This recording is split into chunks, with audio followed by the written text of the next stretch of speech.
A long time ago, in a quiet village surrounded by dry fields and long, dusty roads, there lived a boy named George.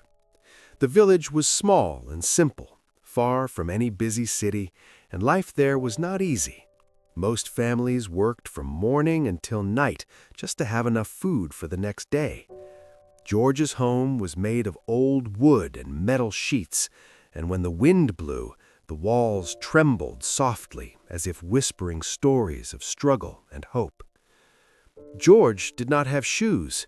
His feet were always bare, strong but covered with small cuts from stones on the road. He did not have new clothes either.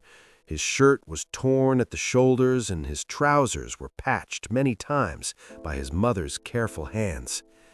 Yet, inside this thin and tired body lived something powerful. George carried a dream brighter than the sun above his village. Every morning, before the sky turned fully blue, George began his long walk to school.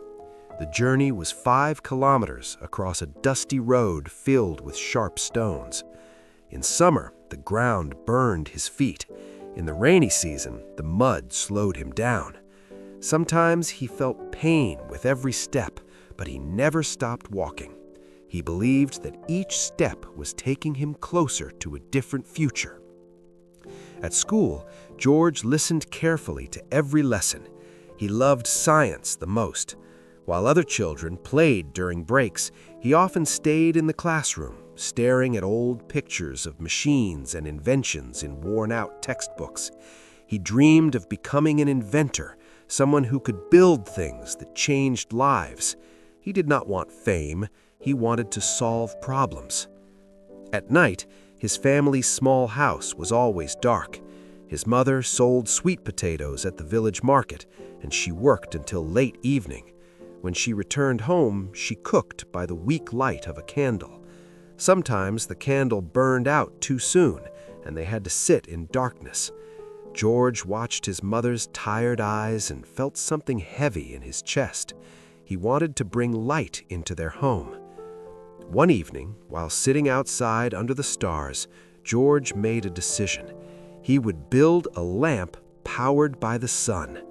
He had heard his teacher mention solar energy once, and the idea stayed in his mind like a seed waiting to grow. If the sun could shine all day, maybe it could help his mother at night. From that day on, George began collecting broken wires, damaged radios, and old batteries from the village trash piles. Some people laughed when they saw him searching through garbage. They called him strange, but George ignored them. To him, the broken pieces were not trash. They were parts of a future invention. At night, after finishing his homework, he sat at a small wooden table outside his house. Using simple tools, he tried to connect wires and batteries, following sketches he made in an old notebook. His first attempt ended badly. The battery overheated, smoke filled the air, and a piece of paper on the table caught fire. His mother quickly poured water on it. George felt ashamed, but not defeated. The second lamp did not explode, but it did not work either. It could not store energy from the sun. The small bulb flickered for a second and then died. George stared at it in silence. He felt disappointment pressing against his heart. For a moment, he wondered if the other children were right. He tried a third time. He worked for days before the solar science contest, hoping to present his lamp. But on the morning of the event, the fragile structure fell apart in his hands. Pieces scattered on the floor. At school, when he stood with his broken model, some children laughed loudly. "You should just sell sweet potatoes like your mother," one boy said with a cruel smile. Another added, "You will never invent anything." Their words hurt more than the stones on the road. George felt tears forming in his eyes, but he swallowed them. He returned to his seat and looked out the window, thinking deeply. That night, instead of giving up, George went to the local butcher and politely asked for old newspapers that were used to wrap meat. At home, he carefully unfolded them and searched for stories about famous inventors. He read about people who failed many times before they succeeded. He wrote notes in his worn notebook, filling its pages with ideas and questions. There was an old man in the village who once worked as an electrician in the city. George gathered his courage and visited him. His small workshop was full of tools and old machines. George asked question after question, his eyes shining with curiosity. The old man watched him quietly and finally asked, "Do you truly want to learn?" "Yes," George answered without hesitation. "I want to help my mother." The old man smiled gently and said, "Then do not stop when things break. Learn why they break." From that day, the old man became a silent guide, showing George how electricity moved and how circuits worked. George continued building. He used scrap metal from broken fans and small glass pieces he found near abandoned houses. He often ate little because the family did not have much, but he spent hours experimenting. His hands were always dirty, his fingers covered with tiny cuts. His eyes grew tired from reading by candlelight, yet his heart burned with determination. One afternoon, something unexpected happened. The head teacher entered the classroom with unusual excitement. "Children, listen carefully," he said. "Next week, a rich merchant will visit our school. His company wants to give a big prize to a young inventor." The classroom exploded with whispers and laughter. A prize meant opportunity. The teacher explained that the merchant's company was searching for talent. Cameras would record the event, and the best idea would receive support and education. George sat quietly at the back of the class. His mind raced, but doubt tried to silence him. What if he failed again? Maya, his closest friend, turned toward him with a warm smile. She knew how hard he had worked. "Try again, George," she whispered. "This is your chance."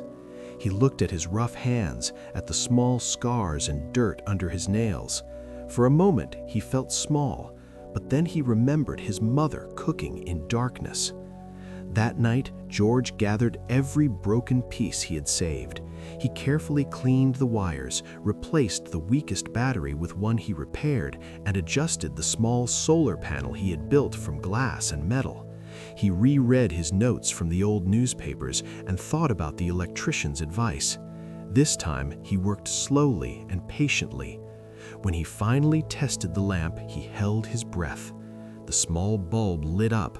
1 minute passed, then 10, then an hour. The light remained steady. George could hardly believe it. He waited longer, 2 hours, 4 hours. The lamp continued shining softly in the dark night. He smiled for the first time in many days. On the day of the presentation, George carried his model to school inside a simple cardboard box. The merchant arrived wearing an elegant suit and a gold watch that reflected the sun. Cameras followed him as he greeted the teachers. One by one, students presented their projects. There were colorful drawings and creative toys. When it was George's turn, his legs trembled. He stepped forward and placed the lamp on the table. "This is my solar lamp," he said quietly. He explained how it collected energy during the day and stored it for night use. Then he switched it on. The classroom filled with warm light. The judges exchanged surprised looks. The merchant approached the table and examined the device carefully. "Where did you get these parts?" he asked. George answered honestly, "From the garbage in our village." Silence filled the room for a second. Then the merchant smiled widely. "This is exactly what we are looking for," he said. "Creativity, courage, and purpose." A week later, the results were announced. George had won the grand prize. A newspaper published his story under the headline about a poor boy who built light from trash. The merchant's company offered him a scholarship to study at a prestigious school in the city. For the first time, George traveled beyond his village. Yet he never forgot why he started. His simple solar lamp design was shared with many families in the village. Soon, small lights appeared in homes that had known only darkness. Children could now read at night without hurting their eyes. Mothers could cook safely after sunset. The village slowly changed, not because of money, but because one boy refused to give up. George continued learning, building, and improving his designs. Failure no longer frightened him, it became his teacher. In life, many people fall once, twice, or even many times. They try something new and it breaks. Others laugh. Some say, "Stop dreaming." But success does not belong to those who never fall. It belongs to those who rise again after every fall. Maybe you have started something and failed. Maybe someone told you that you were not good enough. Maybe your road feels as painful as walking barefoot on stones. But if there is still a small fire inside your heart, protect it. Feed it with learning. Strengthen it with effort. You do not need great wealth to begin. You do not need perfect tools. You need courage to try again. Step by step, lesson by lesson, failure by failure, you move closer to your goal. Each mistake is not the end, it is a guide. When you fall, stand up. When you cry, wipe your tears. Repair what is broken. Adjust your plan.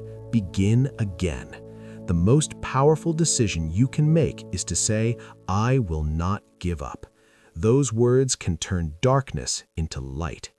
And one day, perhaps when you least expect it, someone will look at your work and say, "This is what we are looking for." Keep moving forward. Keep believing. Keep your dream alive, even when the night feels long. If this story inspired you, please like this video, subscribe to the channel, and share your thoughts in the comments below.